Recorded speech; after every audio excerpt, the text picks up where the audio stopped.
লণ্ডনলৈ ৰপ্তানি অসমৰ শাক-পাচলি দৰঙৰ পৰা লণ্ডনলৈ প্ৰেৰণ 1 টন উৰহি 20 গৰাকী খেতিয়কৰ উৎপাদিত উৰহি প্ৰেৰণ কৰা হৈছে লণ্ডনলৈ সেউজমুখী এগ্ৰো প্ৰডিউচাৰ কোম্পানী নামৰ স্থানীয় ফাৰ্মে প্ৰেৰণ কৰে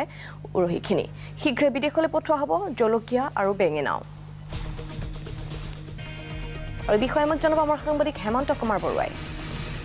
উপস্থিত আছো এখন বিশেষ খেতি পথাৰত সেই খেতি পথাৰখন হৈছে উৰহি খেতি পথাৰ আৰু ইয়াতে উৰহি যি আছে ইয়াৰ বিশেষত্ব আছে এই উৰহিখিনি আমাৰ ইয়াত বিক্ৰী নহয় এয়া হ'ব লণ্ডনত বিক্ৰী হ'ব আৰু লণ্ডনত বিক্ৰী কৰিবৰ কাৰণে ইতিমধ্যে সেউজমুখী কৃষি প্ৰডিউচাৰ কোম্পানী যিটো আছে তেওঁলোকে সেউজমুখী কৃষি ফাৰ্মে ইতিমধ্যে এইখিনি এক্সপৰ্ট কৰাৰ কাৰণে তেওঁলোকে এই ধৰণে ইয়াতে ছিঙিছে এয়া সম্পূৰ্ণভাৱে জৈৱিকভাৱে এয়া প্ৰস্তুত কৰা হৈছে এগৰাকী মহিলা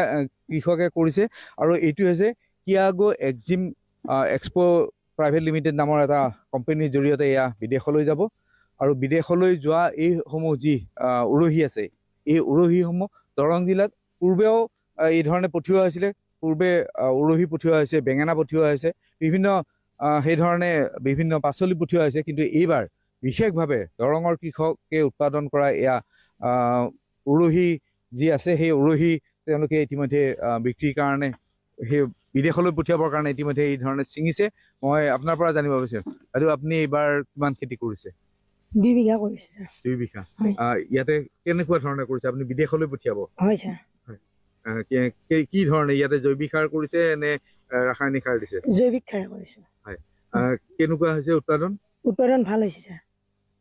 ইয়াতে বিক্ৰী কৰা আৰু বিদেশত বিক্ৰী কৰাৰ মাজত কি পাৰ্থক্য হৈছে বিদেশত অলপ হেৰিটো প্ৰডাকশনটো বেছি পাইছো লাভ হেৰিটো ডিমাণ্ডটো আৰু আমাৰ ইয়াতে কম যায় এইটো কি ভেৰাইটি আছে আপোনালোকৰ আমাৰটো লোকেল স্যাৰ লোকেল ভেৰাইটি হয় দেখিছো যে আপোনাৰ যিখন বাগান আছে এই বাগানখনত যথেষ্ট এইবাৰ উৰহি লাগিছে যোৱা বছৰো আহিছিলো আমি যোৱা বছৰো দেখা পাইছিলো তাতকৈ এইবাৰ উৎপাদন বেছি দেখা পাইছো বেছি আহিছে স্যাৰ এই বছৰ কেনেকুৱা লাগিছে আপোনাৰ এইবাৰ ভাল লাগিছে স্যাৰ ভাল লাগিছে হয় মোৰ লগত উপস্থিত আছে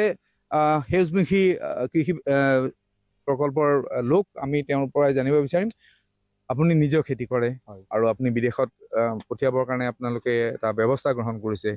বিগত বছৰতো পঠিয়াইছে কেনেকুৱা অনুভৱ এইবাৰ কেনেকুৱা ধৰণে আপোনালোকে কি মানে পাচলিৰ অৰ্ডাৰ পাইছে প্ৰথমে মই আপোনালোকক ধন্যবাদ জনাইছো আমি যোৱা বছৰো আমাৰ এই দৰং জিলাৰ বিহুদিয়া গাঁৱৰ পৰা আমি এই উৰহি ৰপ্তানি কৰিছিলোঁ আৰু যোৱা বছৰো প্ৰায় আমাৰ এই দৰং জিলাৰ প্ৰায় 5খন গাঁৱৰ পৰা 10জন খেতিয়কে এই উৰহিটো আমাৰ আঁকোৱালি লৈছিল আৰু সিহঁতে খেতি কৰিছিল আৰু আমি সিহঁতৰ উৎপাদিত বস্তুখিনি সেউজমুখী এগ্ৰো প্ৰডিউচাৰ কোম্পানীয়ে কৰাইছিলোঁ আৰু সিহঁতক আমি বজাৰ মূল্যতকৈ অলপ ভাল মূল্য এটা দিছিলোঁ দিয়াৰ ফলত সিহঁতে আমাক উৎপাদন কৰি কিনে দিছিলে আৰু সেই বস্তুখিনি আমি কিয়াগা এক্সিম প্ৰাইভেট লিমিটেড কোম্পানীৰ যোগেদি আমি লণ্ডনলৈ ৰপ্তানি কৰিছিলোঁ তাৰে অনুপাতত এই বছৰ আমি টাৰ্গেটটো অলপ বঢ়ালোঁ এই বছৰ প্ৰায় আমাৰ 20জন খেতিয়কে কৰিছে বিভিন্ন গাঁৱৰ খেতিয়কসকলে কৰিছে আৰু যিসকল খেতিয়ক আমাৰ লগত শ্বেয়াৰ হোল্ডাৰ আছে তেওঁলোকক আমি এই উৰহি খেতিটো কৰিব দিছিলোঁ আমাৰ খলিলুৰ ৰহমান আছে আমাৰ বিহুদিয়াত আছে তাছিদা বেগম আমাৰ নিজ বৰুৱাঝাৰত মইনুল আছে তাৰপিছত আবুল বাছাৰ আছে তেনেকুৱা ধৰণৰ বিভিন্ন খেতিয়ক আমাৰ লগত আছে তেওঁলোকক আমি এই উৰহি খেতিটো কৰাইছিলোঁ আৰু এওঁলোকে উৎপাদন কৰা বস্তুটো আমি এই বছৰো কিয়াগা এক্সিমৰ যোগেদি আমি বিদেশলৈ ৰপ্তানি কৰিব পাৰিম আৰু এই ক্ষেত্ৰত আমাক কৃষি বিজ্ঞান কেন্দ্ৰ আৰু এগ্ৰিকালচাৰ ডিপাৰ্টমেণ্ট এপেডাৰ মানে যিখিনি সহায় সহযোগিতা এইখিনি প্ৰশংসনীয় যে এওঁলোকে আমাক যথেষ্টখিনি এই ক্ষেত্ৰত আমাক সহায় সহযোগিতা আগবঢ়াইছে হয় এই কথা ক'ব লাগিব যে দৰং জিলাৰ যি কৃষি বিভাগ আছে দৰং জিলা কৃষি বিভাগৰ তৰফৰ পৰা